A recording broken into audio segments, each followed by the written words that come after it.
آج مسجد نبی شریف سے ادب اٹھ گیا ہے، دل خون کے آنسو ہوتا ہے جس کسی نے بھی مسجد نبی کی زیارت کی ہے آج کل کے معاملات. کوئی نماز ایسی نہیں ہوتی جب رنگ ٹونز نہ بج رہی ہوں، گانے نہ بج رہے ہوں، موسیقی نہ بج رہی ہو اس کے اندر، اور ہزاروں لوگ ہوتے ہیں تو لازماً چاروں طرف سے قرات کے بیچ میں موسیقی بج رہی ہے. ان للہ و انا الیہ راجعون. یہ بے ادبیاں ہیں جو ہم کرتے ہیں، نہ چاہتے ہوئے کرتے ہیں. کوئی مسلمان بے ادب نہیں ہونا چاہتا لیکن ہوتا ہے. ایک بڑا المیہ جو ہم بتانا چاہیں گے یہاں پر، لاکھوں روپے خرچ کر کے لوگ سفر کرتے ہیں، روضہ پاک پہ جانے کی حاضری کی خواہش کرتے ہیں، مسجد پر کرتے ہیں، روضہ پاک پہ جانے کی حاضری کی خواہش کرتے ہیں، مسجد نبی شریف پہنچتے ہیں. اور دیکھو شیطان کا وسوسہ کیسے ہوتا ہے کہ جب روضہ پاک کے سامنے جاتے ہیں تو شیطان سب کچھ بھلا دیتا ہے، جوتے کی فکر ڈال دیتا ہے کہ 2 ریال کی جوتی تمہاری چلی گئی تو کیا کرو گے. تو لوگ جوتے ہاتھ میں اٹھا کے روضہ پاک پہ سلام کرنے چلے جاتے ہیں. ریاض الجنہ کے اندر قدمین شریفین پہ، مواجہ شریف پہ جوتے ہاتھ میں. ان سے پوچھو اللہ کے بندو، دنیا میں تم اپنے باپ سے ملنے جاتے ہو، کسی بادشاہ وقت سے ملنے جاتے ہو، کسی افسر سے ملنے جاتے ہو، جوتے ہاتھ میں رکھتے ہو؟ کیا صرف زیارت رسول صلی اللہ علیہ وسلم کے لیے، ادب رسول اور سلام رسول کے لیے مواجہ شریف پہ کھڑے ہو کے جوتے ہاتھ میں رکھنا ضروری ہے تمہیں؟ اتنا قیمتی جوتا ہے تیرا.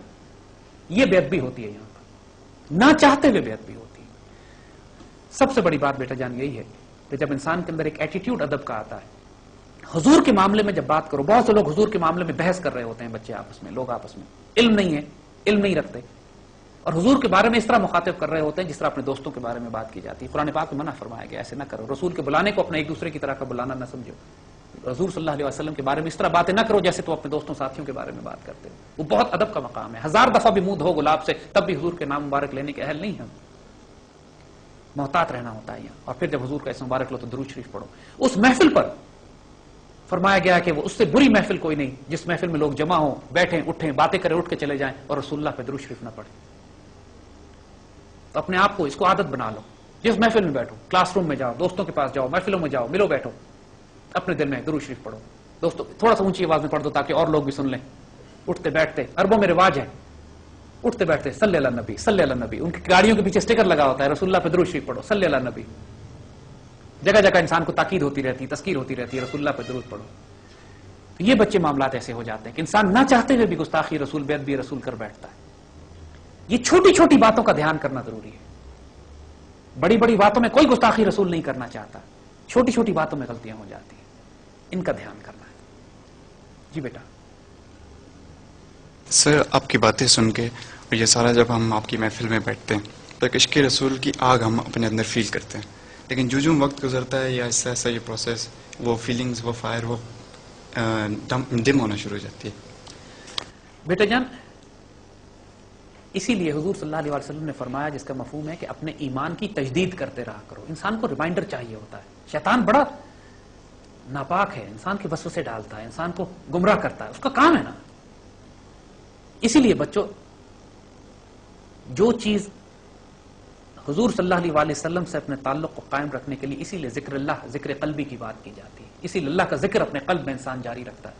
جس طرح انسان سانس لیتا ہے، جب بھی انسان طریقت کے سلسلے میں اپنے کسی مرشد کے پاس جا کے، کسی استاد کے پاس جا کے جب پہلی سیڑھی چڑھنا شروع کرتا ہے روحانیت اور تزکیے کی، وہ پہلا کام اس کو اللہ کا ذکر دیتے ہیں. پہلا کام ہی جو دیا جاتا ہے وہ ذکر اللہ، ذکر قلبی دیا جاتا ہے. اقبال نے بھی کہ پوری دنیا کا فلسفہ پڑھ لیا، پوری دنیا کی ڈاکٹریٹ کر لی، پوری دنیا گھوم پھر کے آئے، پھر ایک شعر لکھتے ہیں اور کہتے ہیں میں پوری دنیا میں گھوم کر آیا لیکن پناہ ملی تو کہاں، اللہ میں. آخر میں جو مجھے پناہ ملی تو وہ اللہ کے ذکر میں ملی. اور اللہ کا ذکر بھی قرآن کی اس آیت سے، فذکر اسم ربک، اپنے رب کے اسم کا ذکر کرو. تو اللہ اللہ لا الہ الا ہو سے یہ ذکر نکلا ہے. اور جو طریقت کے سلسلوں میں اللہ کا ذکر دیا جاتا ہے، جو سانس کے ساتھ چلتا ہے، جو مرشد تقسیم کرتے ہیں، مرشد دیتے ہیں. اس کے بعد درود شریف کی کثرت. جو درود شریف کی کثرت انسان کرتا ہے، درود شریف ایک ایسا ذکر ہے، ایک ایسی دعا، ایک ایسا کرم اور فضل کا ماشاءاللہ وسیلہ ہے کہ انسان شیطان کا مقابلہ کرنے کے لیے انسان کو بڑی آسانی ہو جاتی ہے. حضور سے نسبت اور تعلق کے لیے درود شریف لازم ہے. آپ کا درود شریف حضور تک پہنچایا جاتا ہے، اور جب آپ درود شریف حضور تک پہنچتا ہے تو جو فرشتے آپ کے لیے دعائیں خیر کرتے ہیں اور جو اللہ کی رحمت اور برکتیں آپ پر آتی ہیں، آپ کی حفاظت کرتی ہیں. درود شریف کو کبھی چھوٹا نہ سمجھنا. ایک صحابی رسول اللہ صلی اللہ علیہ وسلم سے پوچھتے ہیں، یا رسول اللہ صلی اللہ علیہ وسلم جب میں دعا کرتا ہوں تو میں اس میں 25% آپ کے لیے دعا کرتا ہوں، درود شریف پڑھتا ہوں، 75% میں اپنے لیے، کیا یہ ٹھیک ہے؟ حضور فرماتے ہیں جس کا مفہوم ہے کہ اچھی بات ہے لیکن تم اس سے زیادہ کرو تو بہتر ہے. اب وہ فرماتے ہیں یا رسول اللہ اب میں 50% آپ کے لیے درود شریف پڑھا کروں گا اور 50% میں اپنے لیے دعا کروں گا. یہ ٹھیک ہے، آپ نے فرمایا جس کا مفہوم ہے کہ یہ بہتر ہے، لیکن اس سے زیادہ کرو تو بہتر ہے۔ انہوں نے کہا یا رسول اللہ اب میں 75%، 3/4 میں آپ کے لیے دعا کیا کروں گا اور 1/4 اپنے لیے دعا کروں گا، کیا یہ بہتر ہے؟ حضور نے فرمایا یہ بہتر ہے، لیکن اس سے بھی زیادہ کرو تو بہتر ہے۔ اس پر وہ صحابی کہتے ہیں سیدھے رسول اللہ اس کے بعد تو میں اپنے لیے کچھ مانگوں گا ہی نہیں اور صرف آپ کے لیے دعا کیا کروں گا۔ تو آپ فرماتے ہیں جس کا مفہوم ہے کہ پھر اللہ تم کو وہ کچھ دے گا جو دعا مانگنے والے کو نہیں ملتا۔ تو ماشاءاللہ بیٹا حضور سے تعلق قائم کرنے کا جو سب سے خوبصورت تحفہ ہے، حضور کو تحفے بھیجو، روزانہ کچھ نوافل پڑھو حضور کو بھیجو، روزانہ کچھ صدقات کرو تحفہ حضور کو بھیجو، قرآن پڑھو تحفہ حضور کو بھیجو، کچھ تحفے تو بھیجو نا۔ مسجد نبوی میں ہمارے بڑے ہمیں سکھایا کرتے ہیں کہ بڑوں کے دربار پہ بڑوں کے پاس خالی ہاتھ تو نہیں جاتے، جب مسجد نبوی جاتے ہو تو کیا تحفہ لے کر آئے ہو رسول اللہ کے لیے؟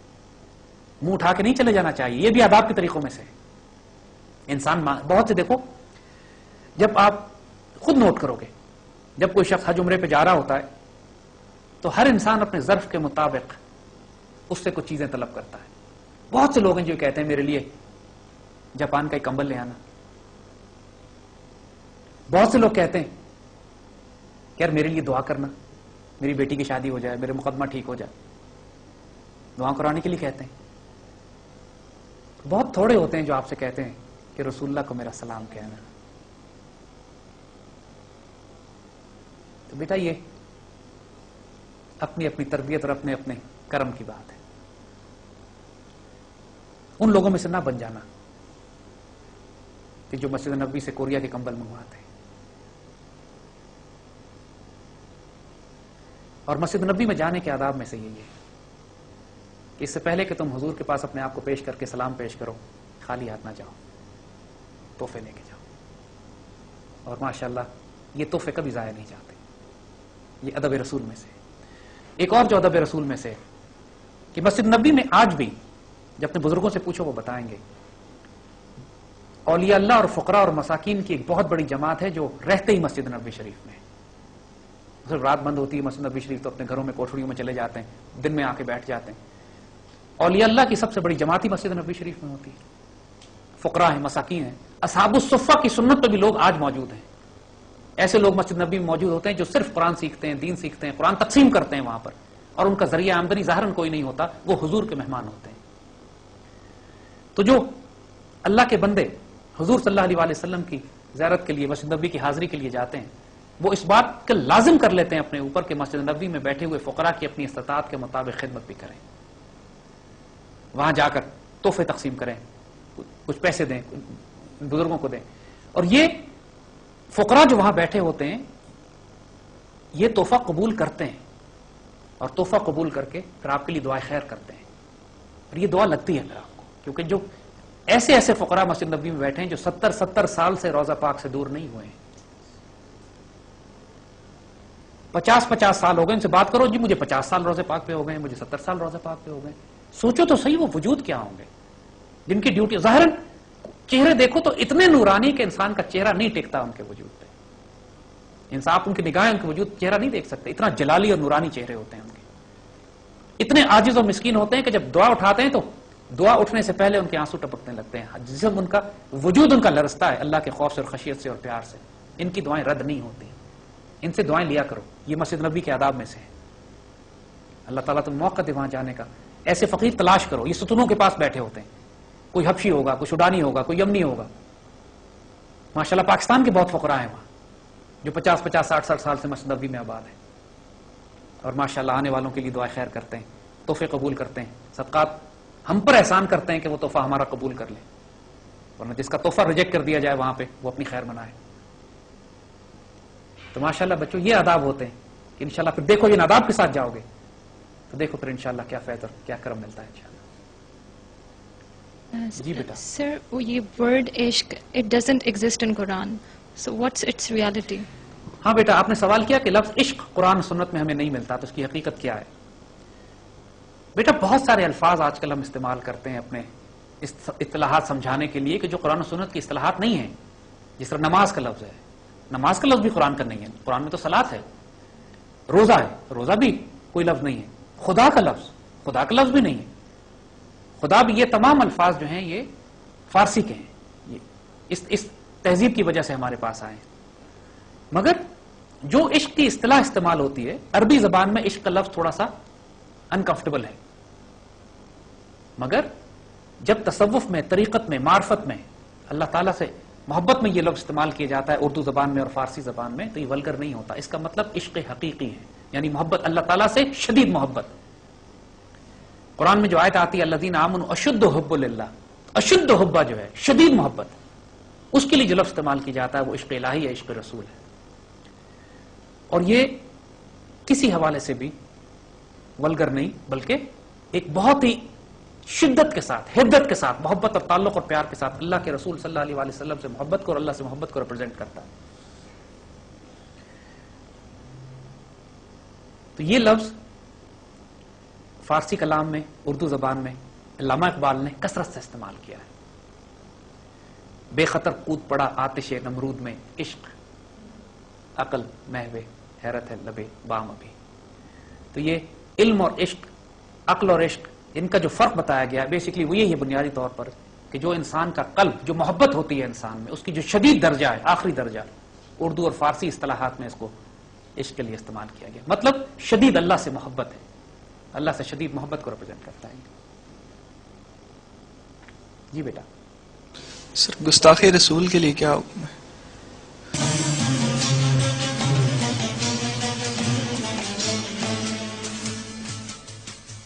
بیٹا جان، 1400 سال کی مسلمان تاریخ میں مسلمان معاشروں میں تو یہ تصور ہی نہیں تھا کہ کوئی گستاخ رسول بھی ہو سکتا، مسلمان معاشرے میں تو ہو ہی نہیں سکتا، اور کوئی شخص بھی حضور صلی اللہ علیہ وسلم کی شان میں مسلمان ہو کر تو گستاخی کر نہیں سکتا، گستاخی کرے گا تو وہ دائرہ ایمان سے ہی باہر جائے گا، اور اس کی سزا بڑی شدید ہے۔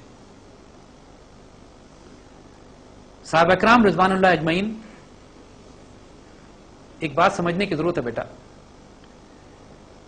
کہ حضور صلی اللہ علیہ وسلم کے وقت میں بھی بہت سارے لوگوں نے حضور کے پاس آ کے گستاخیاں کی، اور صحابہ کرام کا دل چاہتا تھا کہ ان کو قتل کر دیں، اور بہت سے موقع ایسے تھے کہ حضور نے صرف اس لیے صحابہ کو روکا اور درگزر فرمایا کہ اگلا کرنے والا بدنیت نہیں تھا، جانتا نہیں تھا، صرف اننوئنگلی ہو گیا، اس سے نافہمی میں ہو گیا۔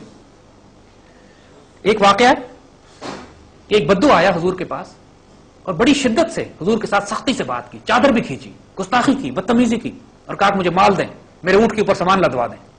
اتنی بدتمیزی کی کہ صحابہ کرام اسے قتل کرنے دوڑے۔ یقین کہ گستاخ رسول کی سزا صحابہ کرام سے نہیں برداشت ہو سکتا تھا، ہم سے بھی نہیں ہوگا۔ حضور نے ان کو روک دیا، اور حضور نے اس بدو سے کہا کہ اچھا میرے پاس آؤ، کیا چاہتے ہیں؟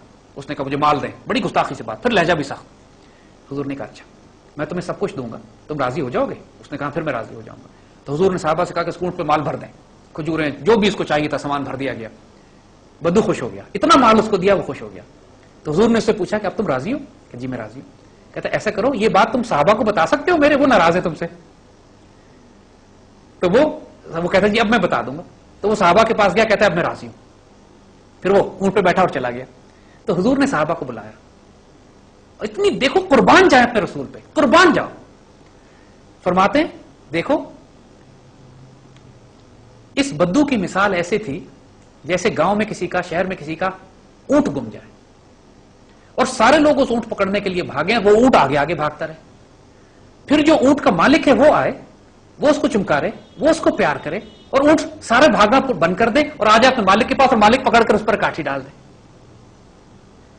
فرمایا حضور نے کہ یہ بدو، اس جیسے لوگ، یہ میرے اونٹ ہیں، تمہارے قابو میں آنے والے نہیں ہیں، یہ میرے اونٹ ہیں، تم لوگ تو مار ڈالو گے ان کو، لیکن اگر یہ میرے پاس آئیں گے تو میں ان سے محبت اور پیار میں ان کو میں سدھار لوں گا۔ یہ حضور کر سکتے ہیں۔ صاحب بصیرت، صاحب نظر لوگ جو وقت کے صاحب نظر ہوتے ہیں وہ بھی اسی طریقے سے دلوں کو پھیر لیتے ہیں، لیکن جو بالکل ہی بدبخت ہو جائے پھر اس کی سزا وہی ہے جو راجپال کی، جس نے گستاخی رسول، علامہ اقبال کے دور میں 1935 میں 2-3 واقعات اس طرح ہوئے، گستاخوں نے جنہوں نے حضور کی شان میں کتابیں لکھی۔ تو غازی عبد القیوم نے، ایک تو غازی عبد القیوم کراچی کا ٹانگا چلاتا تھا، اس نے جا کے ایک کو قتل کیا، دوسرے کو غازی علم دین شہید نے قتل کیا۔ تو عبد القیوم کو جب قتل کیا تو ان کو سزائے موت ہوئی، دونوں کو سزائے موتیں ہوئی۔ تو کیس علامہ اقبال کے پاس بھی آیا، بہت سے لوگ کراچی کا ڈیلیگیشن بنا کے اقبال کے پاس پہنچے کہ آپ کو بہت بڑا مقام ہے، آپ وائسرائے سے بات کریں تاکہ غازی عبد القیوم کی جان